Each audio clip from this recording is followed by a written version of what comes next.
National Herald से जुड़े money laundering के मामले में प्रवर्तन निदेशालय ने कांग्रेस अध्यक्षा सोनिया गांधी और सांसद राहुल गांधी को पूछताछ के लिए समन किया। तब से इसको लेकर राजनीतिक हलकों में अलग अलग रंग देने की कोशिश की जा रही है। वैसे ये एक सामान्य सी प्रक्रिया है जिसमें प्रवर्तन निदेशालय कुछ सवालों के जवाब चाहता है। राजनीतिक नजरिए से इसकी अलग अलग तरह से विवेचना करी जा सकती है, लेकिन राजनीति से इतर इसका बुनियादी पहलू ये है कि नेशनल हेराल्ड से जुड़ा मनी लॉन्ड्रिंग का ये मामला आखिर है क्या और ये कैसे सामने आया। इसकी एक पूरी श्रृंखला है जिसको समझना बेहद जरूरी है।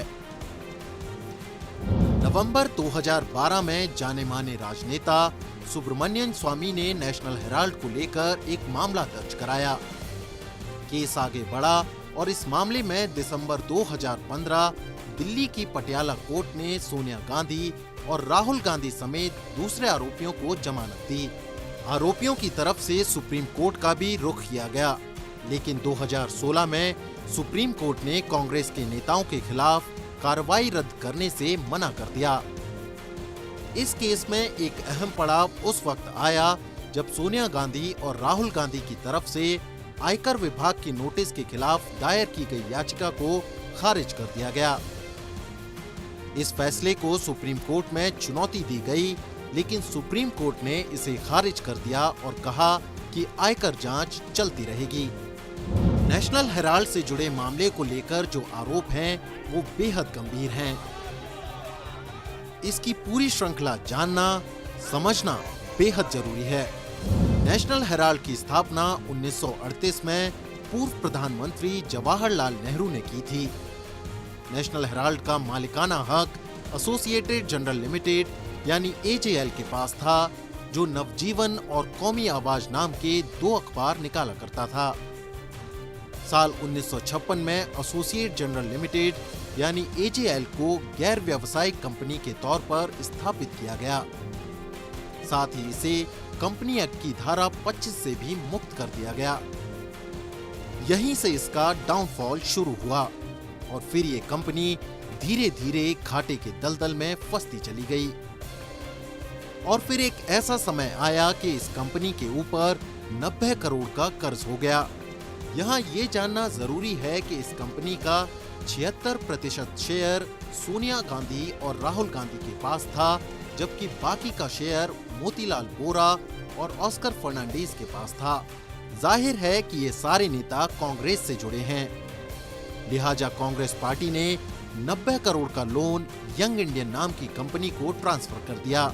अब एसोसिएट जनरल लिमिटेड तो लोन चुकाने में असमर्थ था, तो उसने अपना सारा शेयर यंग इंडियन को हैंडओवर कर दिया। इसके लिए एसोसिएट जनरल को महज 50 लाख रुपए दिए गए। इसी को आधार बनाते हुए सुब्रमण्यन स्वामी के द्वारा याचिका दायर की गई।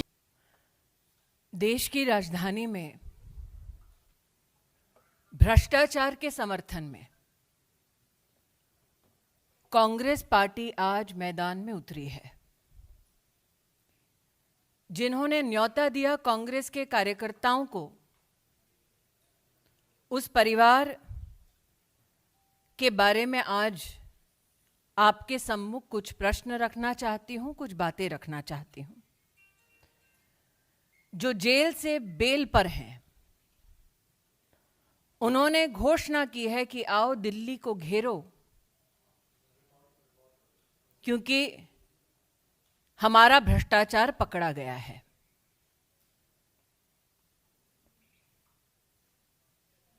एक इन्वेस्टिगेटिंग एजेंसी पर दबाव डालने के लिए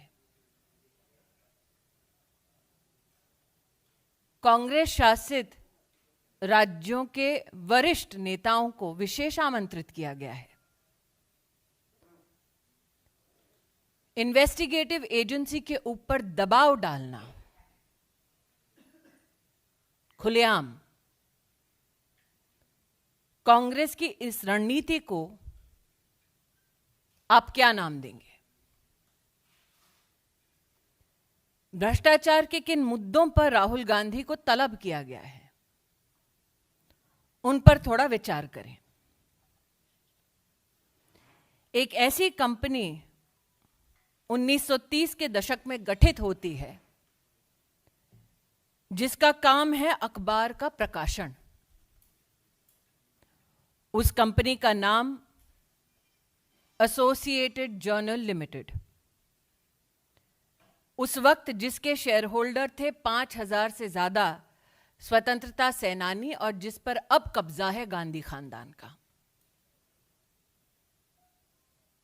जिस अखबार के प्रकाशन के लिए स्वतंत्रता सेनानी शेयर होल्डर सुनिश्चित की गए, उसकी शेयर होल्डिंग एक परिवार को इसलिए दी गई ताकि वह अखबार का प्रकाशन ना करें बल्कि रियल एस्टेट का बिजनेस करें। साल 2008 में इस कंपनी ने अपने ऊपर 90 करोड़ का कर्जा चढ़ा लिया था और फैसला किया कि अब यह कंपनी प्रॉपर्टी के बिजनेस में उतरेगी। साल 2010 5 लाख रुपए से यंग इंडिया लिमिटेड नाम की कंपनी बनाई गई। महासचिव राहुल गांधी डायरेक्टर के रूप में इसमें सम्मिलित हुए। 75% मात्र उनकी हिस्सेदारी थी, बाकी उनकी माताजी के पास, मोतीलाल वोरा जी और ऑस्कर फर्नांडिस जी जैसे नेताओं के पास। इसके बाद एजीएल के 9 crore shares young India limited को दिए जाते हैं। 9 करोड़ शेयर्स के साथ यंग इंडियन को इस कंपनी के 99% शेयर्स हासिल होते हैं। कांग्रेस पार्टी कंपनी को, मतलब एजीएल को 90 करोड़ का लोन देती है जो कांग्रेस पार्टी माफ कर देती है। आज मेरा प्रश्न है विनम्रता से उन लोगों से जिन्होंने कांग्रेस का समर्थन किया, कांग्रेस पार्टी के लिए डोनेशन दिया ताकि लोकतांत्रिक गतिविधियों में वो हिस्सा ले सके। क्या ऐसे डोनर्स की ये मंशा थी कि उनका पैसा कांग्रेस पार्टी उस कंपनी को समर्पित कर दे जिसमें मालिकाना हक गांधी खानदान का? मालिकाना हक कोई भी सामाजिक कार्य के लिए नहीं, क्योंकि यंग इंडिया ने अपनी स्थापना के वक्त एक लाइसेंस लिया under section 25 of companies act कि वो सिर्फ चैरिटी करेंगे। लेकिन साल 2016 में यंग इंडिया ने इस बात को स्वीकार किया कि उन्होंने 6 वर्ष की अवधि में चैरिटी का एक भी काम नहीं किया। प्रश्न यह उठता है, कंपनी बनाई जाती है समाज सेवा के लिए, लेकिन समाज की सेवा नहीं, वो कंपनी मात्र गांधी खानदान की सेवा करने तक सीमित हो जाती है। आज एक प्रश्न उन नेताओं से करना चाहती हूं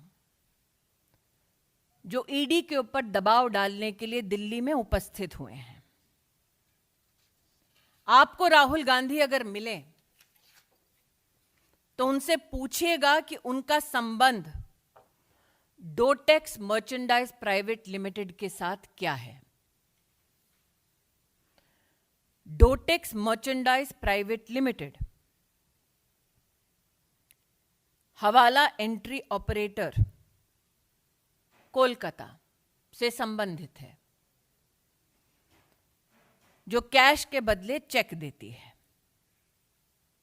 जिसकी ट्रांजैक्शंस पर फाइनेंशियल इंटेलिजेंस यूनिट का रेड फ्लैग है।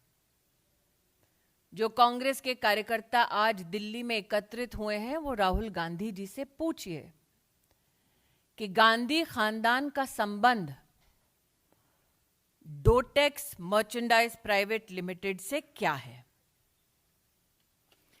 क्या यह सत्य है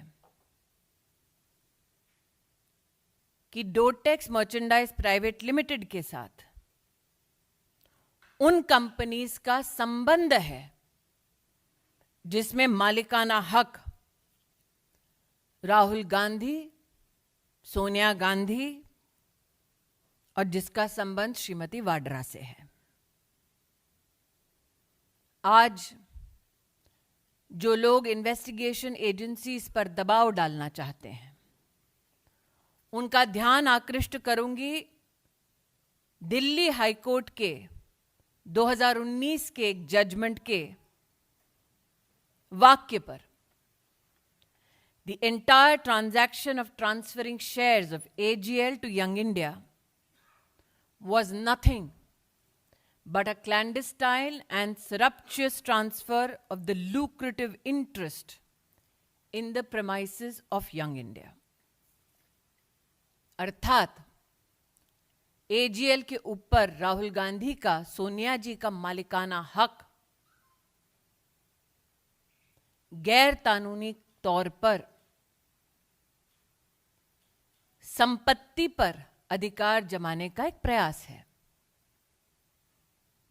इसलिए आज जो गतिरोध कांग्रेस के नेता और कार्यकर्ता राहुल गांधी के बुलावे पर कर रहे हैं, मैं देश को बतलाना चाहूंगी कि ये लोकतंत्र को बचाने का प्रयास नहीं है, गांधी खानदान की 2000 करोड़ की संपत्ति को बचाने का प्रयास है।